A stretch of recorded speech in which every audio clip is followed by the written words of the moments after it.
Broadcasting from the business capital of the world, this is the Podcast Business News Network. Really excited to talk about what we've got for you today. And if you ask any really good psychic or psychic medium, they will tell you that we all have intuitive abilities, and we can tap into people that have passed, pets that have passed onto the other side in many different ways if we hone in on that ability. One of those people is Ani, A-N-I, animal intuitive. She's an animal communicator and also an energy healer for animals. And she's going to help us with that topic today. And she's back. Ani, how are you doing? Good. How are you today, Steve? Hi, everyone. Yeah, doing great. Great to have you back on. And I'm glad we're talking about this because so many of us want to be able to communicate better with our pets. And we don't know, a lot of us don't know that we have the ability to do that. But so I have to ask, can any person communicate with an animal? Yes, definitely. It is, it is something that you have to practice. Even though I was born with this gift, the longer and longer that I've done it, the easier it's become for me, in the fact that the biggest advice I can give anyone is do not second guess yourself. Get your mind and your thinking out of the way. Interesting. So if you think that you are communicating or you're getting something, you might be, or yeah, you probably are. Yes, go with it. Because let me tell you, Steve, a lot of clients that contact me, we will start a session and they're like, that's what I was feeling, or that's what I was thinking, or that's funny that you say that because that really resonates with me.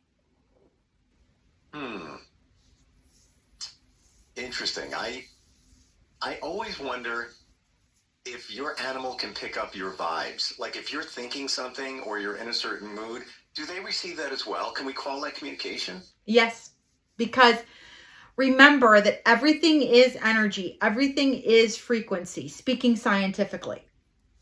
And so if everything is energy and frequency, why couldn't they? And that's the way that they actually communicate, is telepathically. So you're saying that's the way animals typically communicate? All of them do. To each other, they try to communicate with us in that way. Now, of course, there's body language, and we have spoken about that, Steve, that they do communicate body language wise too. Their eyes get dilated if they're afraid. Their body shrinks down if they're frightened. Their hair, their fur can raise up, or their feathers. Things like that. But that's something different than telepathy. All right, let's talk about it. Are there different types of gifts, abilities that we have, or I don't even know that our pets have? Do they all have the same ability? And we're the ones that are trying to figure out how to communicate with them. Okay, yes. So there's the 5 clairs. Okay, that's what they're called in the psychic or intuitive community. It's called the 5 clairs, which is meaning clear seeing, clear hearing. So it's all the 5 senses: clear feeling, clear knowing, clear tasting. Okay. For instance, okay, so clairvoyance is one of the gifts that I do have. Okay. And clairvoyance is that I can see what the animal, the message that the animal is sending me, like in my mind, kind of like a daydream. That's one of my gifts. Another one is clairaudient, which is clear hearing. So that is when you hear, I actually hear them speaking to me in my head. That's the second one. The third one, my third gift is clear, I want to pronounce this correctly, is clear feeling, okay? And that's clear sentient. So that is, I have a gut feeling about that. You know how people say, oh gosh, I have a gut feeling about that. That's what that is. I say it all the time. So repeat that again. What is that? That's clear sentient. It's clear feeling. So it's just being able to recognize that feeling that you're getting. Correct. So how do you, this is the biggest thing. When I'm reading these things, you're going to start going, oh, wait a minute. That's how I receive things. And it's true. Are you more visual? Are you more, people will say, oh my gosh, that's funny because I smelled my grandmother's perfume today and she's been passed for 20 years. Well, guess what? You smelled it because she's there. Not to freak you out, but that's what really happens. They're trying to tell you that they're there. Wow. So how do you home in on whatever you have? Like, how did you do it? How can we do it? How do you practice it, get better at it? Well, I did it in a different way because it was kind of scary for me. Well, not when I was really little. I didn't know that I had a gift when I was really little. Like I've told you before, Steve, I had a miniature schnauzer that I just thought was just my family was like, oh, it's her imaginary friend. Isn't that cute? And I was like 2 years old and I would talk to him and he would talk back to me and I would see him just like a spirit, but like see-through, and he would follow me all around. He was a little miniature schnauzer. He was my best friend. Then when I got older, he kind of disappeared. I guess he moved on. But I would see things and hear things and know things before they would happen, or know that was going to happen to somebody, or this is what I would feel very strongly about, that was what your animal was trying to tell you. Things like that. Now for people that feel like, oh, no, I don't have that, or they're trying to repress it, we all do have it. I'm here to tell you. Scientifically speaking, we all have it. But how do you receive it? There's some people that receive messages in dreams. So they are clear seeing. That's clairvoyance. If you're having dreams and things happen after they have dreams. Or if you said, oh my gosh, I feel like that person is looking at me. And my back is toward to me. Or I went into that room and I just had a bad feeling about that person. Okay, well, guess what? That is a clear feeling. So that is clear sentient. Because you got that feeling. Or, I heard that, and I looked around, but I didn't hear anything. So how do you develop it? Okay, well, first of all, you do need to have a meditative practice of relaxing your mind, of taking deep breaths, of listening to calming music. And in that, see how you maybe write down questions before you start. And say, okay, well, I want to know about my horse if they like a saddle. Something simple. Do you like your saddle? And you write the question down and you just relax. Well, what are you feeling, thinking, hearing, knowing? Whatever way it comes to you, don't question it. Just go with it, Steve. I love that because that's what I believe in, your gut feeling. And if it's a lighter feeling, it's probably right. Some say go with the first thing you encounter. Always. Always, okay. Steve. Always, always, always. Look, my mother is a retired principal. And one of the things that she taught me in studying, and then when you take a test, is she would always say to me, please don't second guess yourself. You're going to stress yourself out. You're already at the test. If you feel that it is this answer, like A, B, C, and D, choose. That's the first one that came to you. Don't second guess it, because statistically, and this is statistically about test taking, if you change the answer, the first answer was correct. Wow. I didn't know that was scientifically proven. I believe it. Without a doubt. They tell you about test taking. That's one of the first things that they tell you about test taking. And if that's the case in taking a test, then doesn't that tell you something about life? Life is a test sometimes too, isn't it? Right, but that's about your gut feeling then, Steve. Yeah. Yep. And we want to ignore it. Our mind, our head takes over to try and process it. Is it real? Is it the right answer? Let me think about that some more. But you can't overthink it. And when you do, that's where I think you run into trouble. Well, let me give you an example. I have clients that call me all the time and they're like, oh my gosh, there was this lady, her cat had just passed.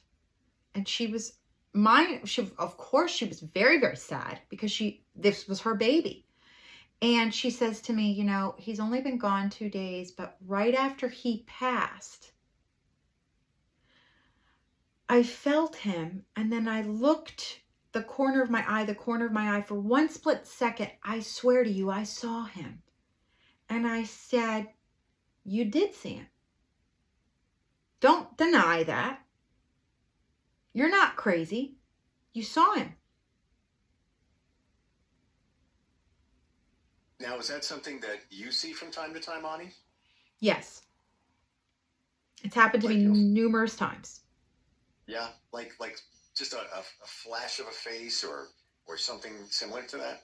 Well, okay, so I told you, Steve, that I used to I used to have a dog care business, small dog care business for 13 years in Miami, Florida. And there was a couple of dogs that weren't even mine, but they became mine. One of them was almost like he was living at my house all the time, and it was kind of like he was a foster.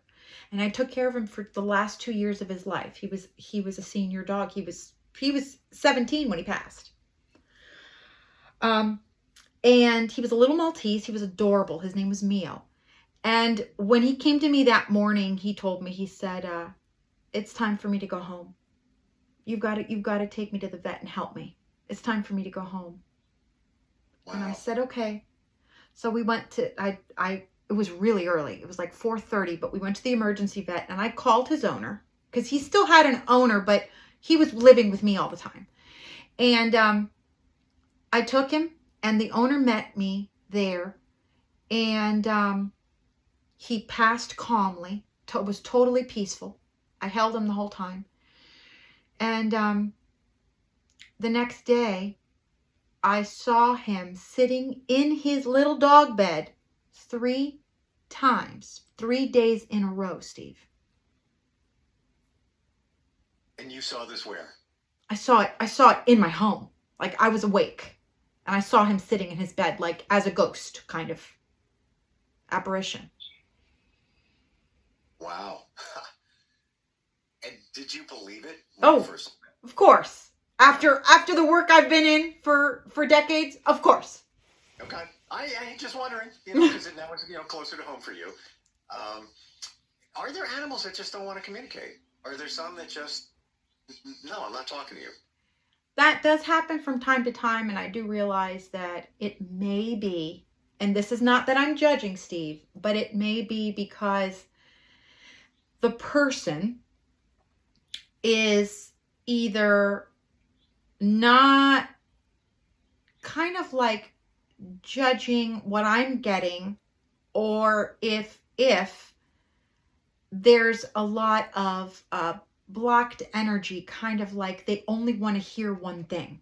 And if they don't hear that one thing, it's like they get upset almost. And I tell people at the beginning, you have to be open to whatever is coming through, because you never know why that information is coming through. And that's another reason why I do record my sessions and then send it to the client afterwards, because I want to make sure, because it happens all the time, that there's something that maybe they'll mention, it doesn't resonate with you at that moment, but it's going to resonate with you later down the road. So I do that. But here's the thing. After I had a Maltese for 10 years. I had her since she was a puppy. And she had heart disease. for the last 3 years of her life. So she got it actually at 7. And when we did have to put her down, she did wake me up in the morning, because that's usually what happens to me. They'll wake me up and tell me when it's their time. It might be in the middle of the night. Okay. And she woke me up and she said, it's time. You have to take me. Today's the day. And I said, okay. So I called my vet. And this is the vet actually that the breeder referred me to. It was the only dog I've ever gotten that was not rescued. The breeder referred me to her, and she actually delivered this dog from C-section. Okay. Her name is Paloma. And so I called her. Very wonderful vet. I took her in, and next day, very similar thing. Now, Paloma did die before Mio did. She crossed over before Mio. And I say crossed over because I'm even hearing in my head, don't say that, because they don't like that word. They always reprimand me or say that I'm saying it wrong. But it's interesting that she came to me again. She came to me too, and I saw her. And she was sitting in her favorite little spot. And then I saw her again. And I saw her like standing in a doorway. And I said, hi, Paloma. And she said, I just want you to know I'm okay. And that was the last time I saw her. We've communicated before, after that, many times, but I didn't physically see her again. It's like mind-blowing that you had that image in your mind. But even more so that the animals are telling you things. Like, it's time for me to go. Can you, it's basically you assisted in that situation by going to the vet. Wow.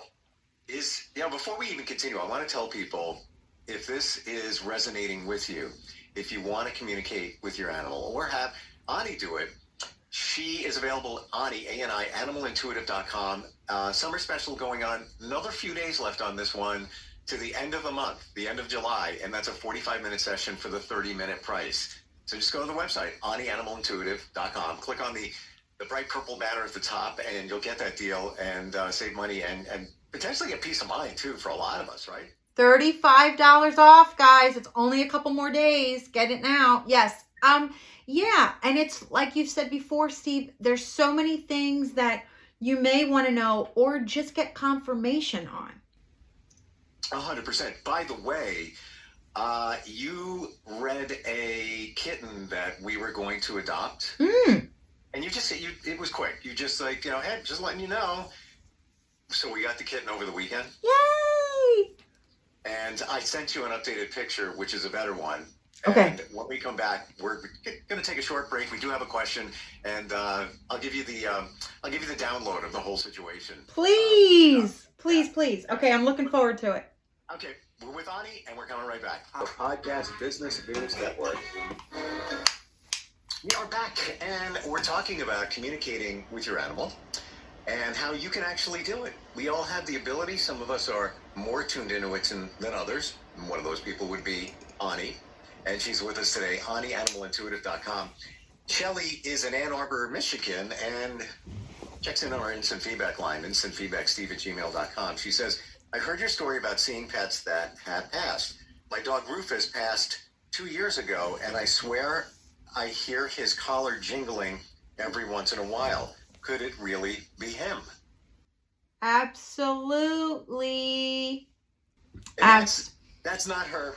That's not her thinking she sees. Now this is somebody who thinks they hear something.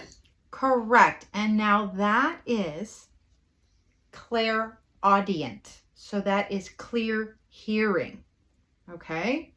And that's what I want everyone to start doing that wants to develop their intuition a little bit more. Be aware of how you're receiving this.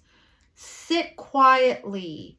You don't have to meditate so much, but go outside and just be in nature. That's another thing. You can also take a nature walk.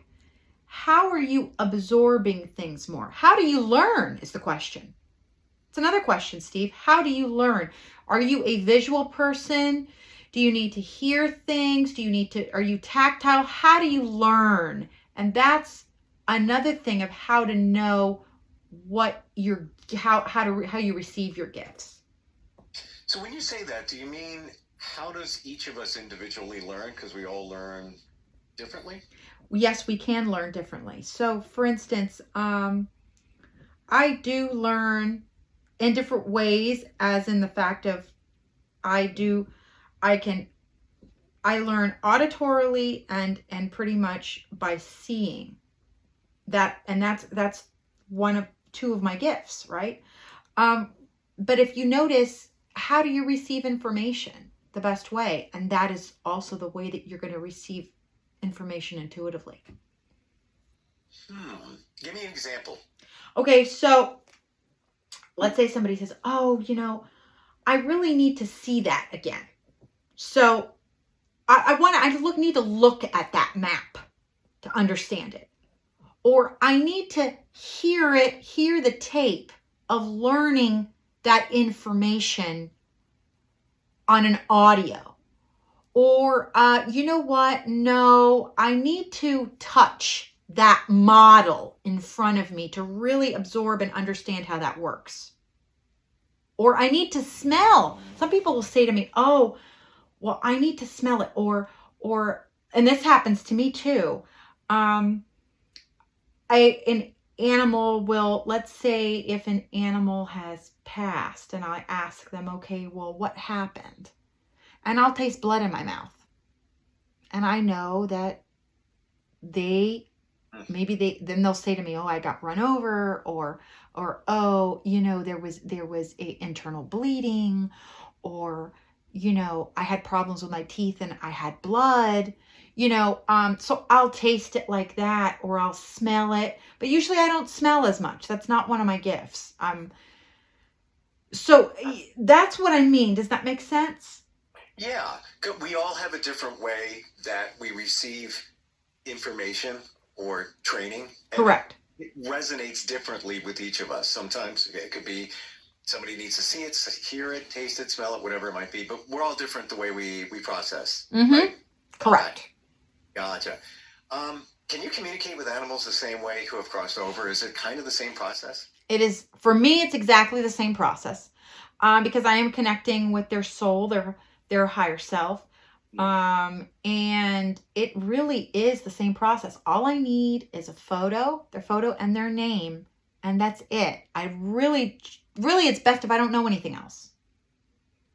So, I mean, you referenced tasting blood in your mouth when talking about a pet and maybe a passing and how it happened. Doesn't that gross you out? Like, or it's like, yep, there it is again. It happens to that kind of stuff. Has happened to me so often, or I'll feel, they'll call me for a medical intuitive session for their animal. And I'm like, oh my gosh, I can't even move my back. And they're like, wow, that's right. Or I feel very nervous, like I'm going to jump out of my skin. And I know it's the animal. Also, I am empathic. So a lot of empaths, they don't realize that they're empaths. They're like, oh, I can't go into that. I feel uncomfortable going into large crowds. Well, yeah, because you have that gift of feeling other people's feelings. But what if you don't know that you have that? That's right. So that's what I'm saying to you is if you're feeling like all of a sudden, oh, I feel very sad, but for no reason, please recognize that that's not you. You're not going crazy. There's a legit reason is what you're saying. Correct. It could be that you are an empath. 9 times out of 10, that's what happens. Wow. Okay. So put that on your radar, people.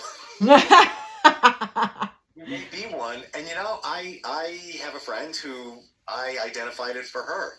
And she's a nurse. And she internalizes everything from other people.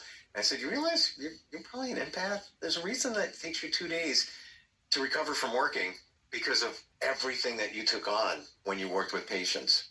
Mm-hmm. Big deal. Yeah. We're just about out of time, but I'm glad we talked about this because especially if we think we're sensing something, we really are, apparently. Yes, we are. And it is, cultural and our society trying to tell us that we're crazy. Mm. But it isn't. Go with your gut instinct. It can actually save your life or somebody else's or your pet's life. Yeah. Yep. Yep. It's there for a reason, and it's essentially it's your subconscious, which is working 24/7, even when you're sleeping, and it knows the answer, but your head gets in the way. That's the challenge every time. That's right. Get the head out of the way. And that's another thing I did want to say, Steve. And we could talk about this deeper next time. But if you just say, okay, I'm going to turn off my head, pull that energy straight into your heart. Pull it into your heart. Visualize that or feel that you're pulling it in, or tell yourself, whatever way is easier for you, pull that energy into your heart, because you have a heart mind. And we have talked about that before. Your heart actually has a brain. If you operate off your heart, it's better. Never even realized that or knew that, so thank you for sharing that. Yeah, that's super cool. By the way, did you get the text of the cat we adopted? I would have to stop recording, Steve. Oh, okay, no worries. Well, I'm what gonna- I'm going to say is, Yeah. you said that he is a very active, rambunctious cat, and he is. So you're right on target with that. He is also mushy and loving at the same time. So I think we might have made the right choice in this kitten. Aw, I'm so glad. Send me more pictures, especially with him and Tanner. Yeah. Well, you know what? I haven't introduced him to Tanner yet. Uh-oh. I figured give it a couple of days, let the kitten acclimate, and I'm sure they're going to be fine, but I figured let's give it a couple of days. So I have the kitten in one room and then Tanner in other rooms. No, I feel it'll be okay. I really do feel it's going to be okay, Steve. And everybody, thank you so much for listening today. Yeah, we really appreciate it. And where can we find you on social media? Yeah, so you can find me on Ani Animal Intuitive, ANI. I'm on TikTok. I am on MeWe. I'm on Facebook. I'm on Instagram. I am also on Pinterest. Summer special going on right now. You only have until the end of July if you want to get a 45-minute session for the 30-minute price. Purple banner when you go to Ani, A-N-I, Ani, animalintuitive.com. Ani, always great talking with you. Thank you. Talk to you all next week. Thank you very much. Have a great week. Appreciate it. All right. We'll be right back. Bye. Bye.